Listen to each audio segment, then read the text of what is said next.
Good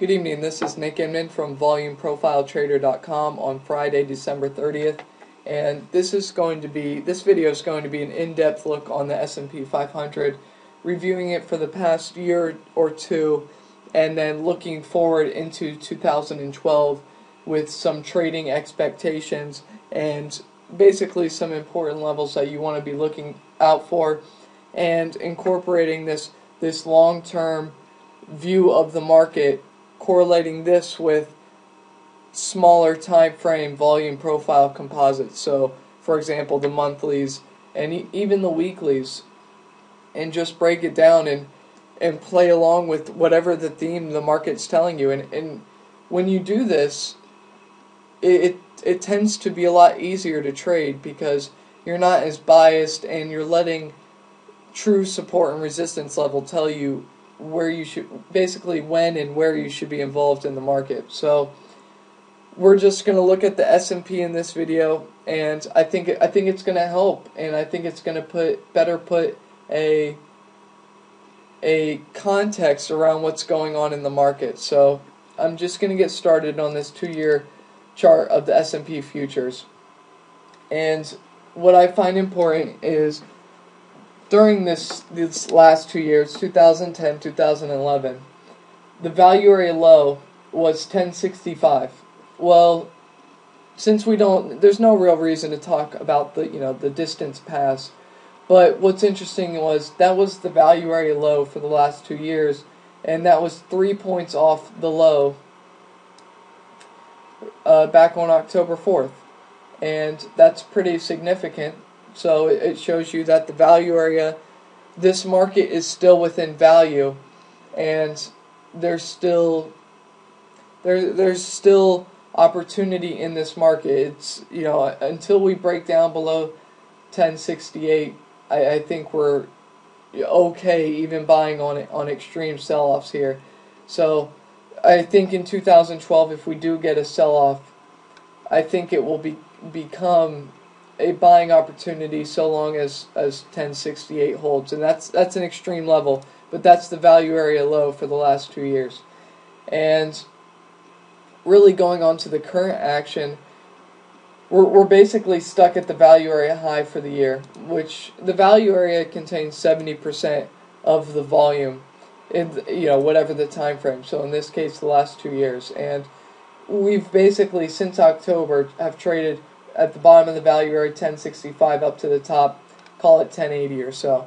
And I think that all the market is showing you is that we are within value. Now the good thing about it from the buying standpoint is we're above the point of control, we're above the mean, we're at the top of the range, and basically all of the lows that have come recently have been higher lows, and especially the last one being above the point of control for the last 2 years. So even if this market basically trades sideways for a couple of months, whatever the case may be, so long as we stay above this recent high volume, or I should say these recent lows, really 1200 being the level that the market really needs to hold, but giving it as much downside to 1160 I think is appropriate, focusing on that 1180 level. And if the market stays within that range, I think we're okay, and I think it gives an opportunity for a potential breakout up to 1300 or 1340, that range, which is, you can see it's the high volume area. In a minute I'm going to bring it down to a smaller time frame, and you can see the significance of that level. So overall, ending 2011, it was basically flat on the year. And let's see, 2011, we'll actually go to the daily chart, or the 1 year chart, I'm sorry. And so 2011, we started here, and look where we ended. So it was a very flat year, even though we've had huge moves. We've had basically two different trading ranges. One was basically 1250 and higher, and one was 1250 and lower. And that's what we're seeing.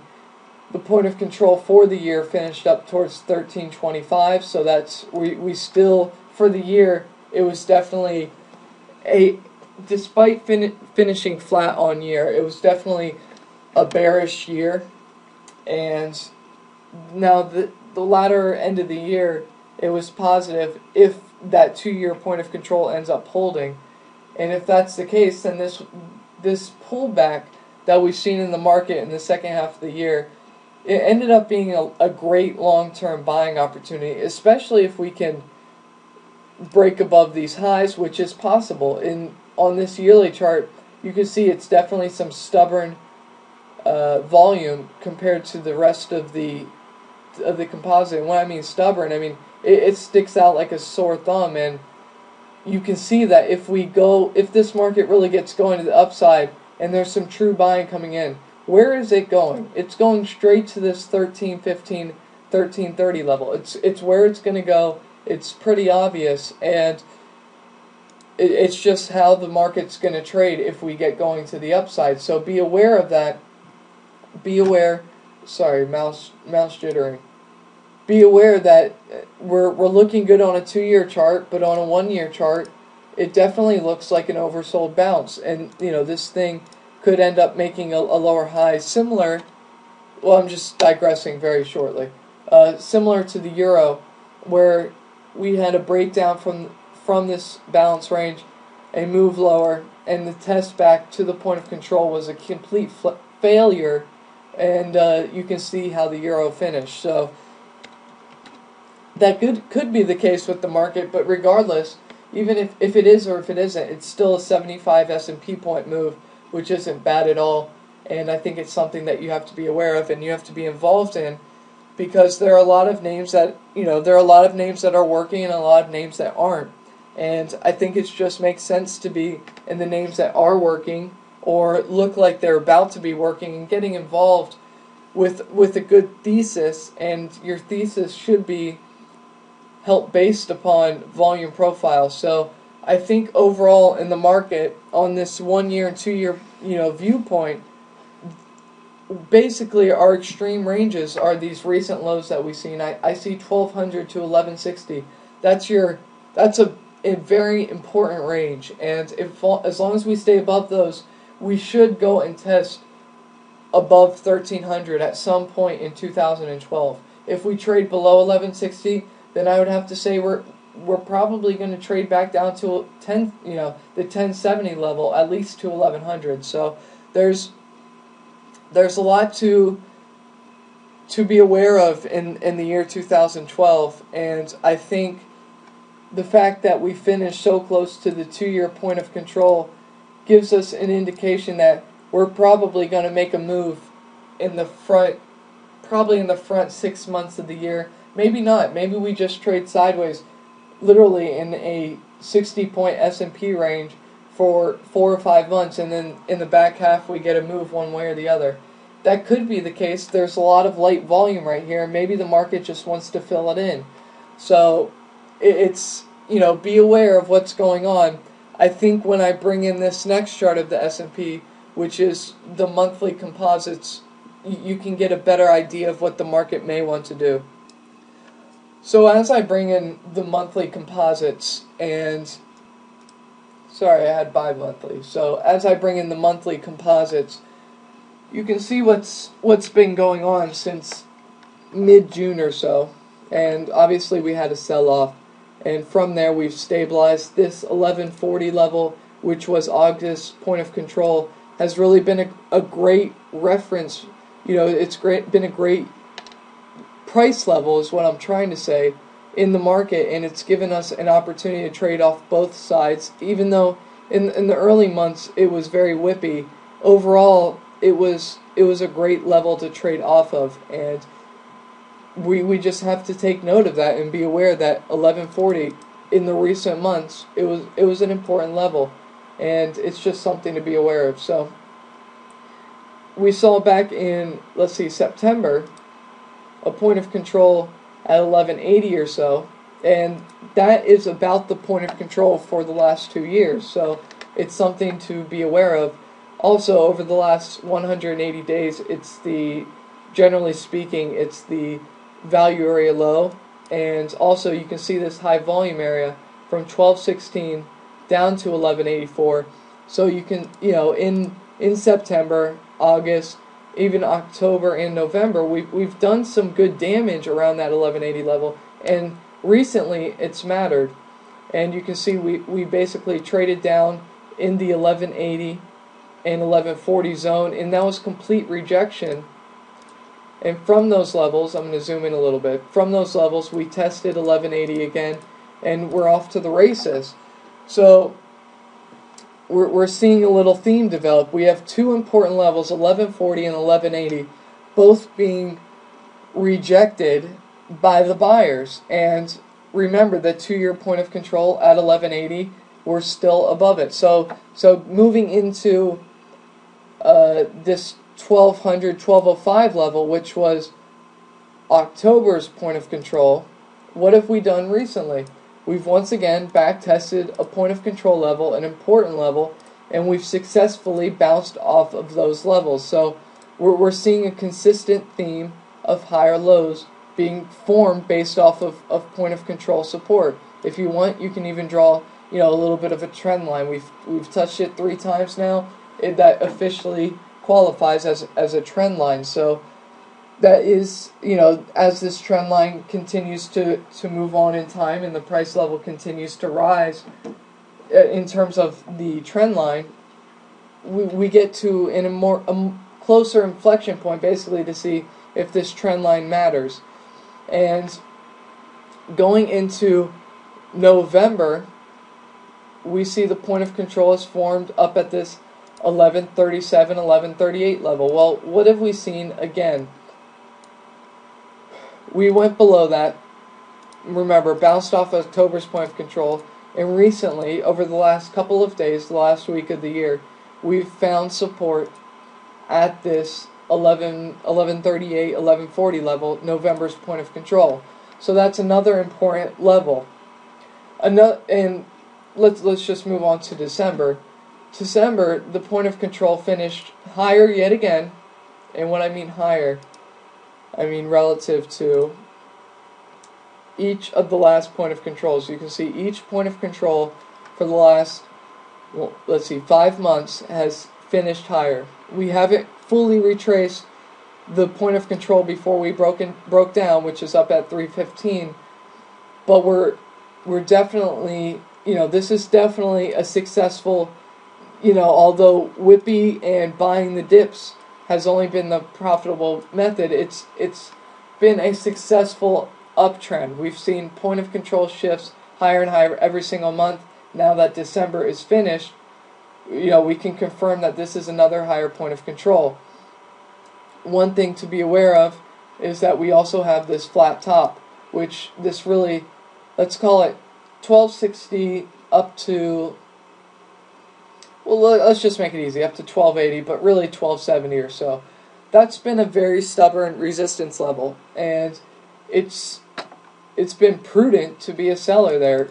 It has not paid off to be a buyer at those levels, and I think it's important to reflect back on the prior months and see what was 1260, 1270. Well, you can see back in June, it was June's point of control. So what we have done is successfully traded off this 1068 level and formed higher point of controls to test the point of control range back from June. And it's been complete failure from there, and we're waiting to see if we can eventually push higher.